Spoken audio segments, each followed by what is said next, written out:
મહારાષ્ટ્રના પુણેમાં 21 વર્ષની યુવતી સાથે ગેંગરેપની ઘટના બની। પુણેમાં બનેલી રેપની ઘટનાનું ગુજરાત કનેક્શન સામે આવ્યું છે। પીડિતા યુવતી ગુજરાતની હોવાની માહિતી છે। પીડિતા પોતાના મિત્રની સાથે રાત્રે ફરવા ગઈ હતી। 3 યુવકોએ પીડિતા સાથે ગેંગરેપ કર્યું। પીડિત યુવતીના મિત્રને માર માર્યો।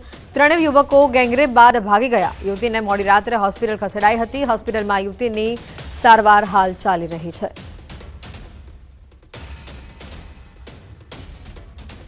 घाट इलाके में एक 21 साल की बच्ची पर 3 लोगों ने जो है वो रेप किया गया है। जिस जगह पर कल रात को ये घटना घटी थी, उसी घटना स्थल पे अभी हम आए हैं।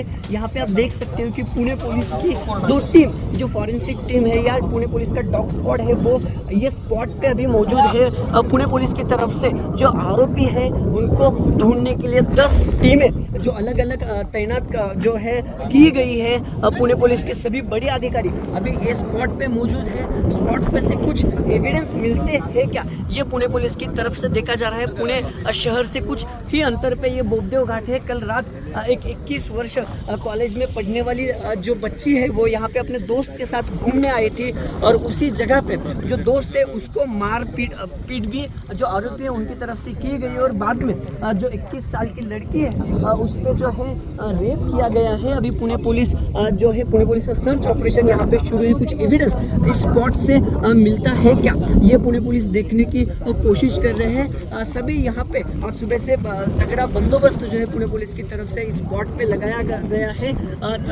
टोटल 3 आरोपी है जिनकी जानकारी पुणे पुलिस को मिली है और उनको ढूंढने के लिए पुणे पुलिस की ओर से 10 टीमें जो है वो पूरे शहर में भेज दी गई है। जो इस इलाके के सीसीटीवी है वो भी पुणे पुलिस की तरफ से चेक किए जा रहे हैं। और जहां पे कल रात को ये दर्दनाक हादसा हुआ, वहां पे अभी पुणे पुलिस की फॉरेंसिक टीम और डॉग की टीम है वो यहाँ पे पहुंची हुई नजर आ रही है। समाचार है। डभोईना एमएलए शैलेश मेहतानो हुंकार सामे आव्यो। गरबामां तिलक वगर प्रवेश न आपता तिलक वगर देखाता युवकोने उचकीने बहार काढजो।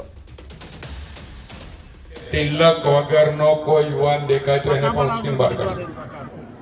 स्पष्ट કે ભાઈ અહીંયાથી નિયમ બન્યો હોય, આખું ગુજરાત એને માન આપતું હોય અને આપણે વિના નિયમ બનાવનારા જ માન ના આપીએ તો કેવી રીતે ચાલે। નવી સિવિલ હોસ્પિટલમાં સ્લેબના પોપડા પડ્યા। જર્જરિત બિલ્ડિંગમાં હોસ્પિટલના બીજા માળે સર્જરી વોર્ડની અંદર આ પોપડા પડતા દર્દીઓને હાલાકી ભોગવવાનો વારો આવ્યો। સદનસીબે ઘટના સ્થળે દર્દી કે તબીબ ન હોવાથી મોટી દુર્ઘટના અહીંયા ટળી છે।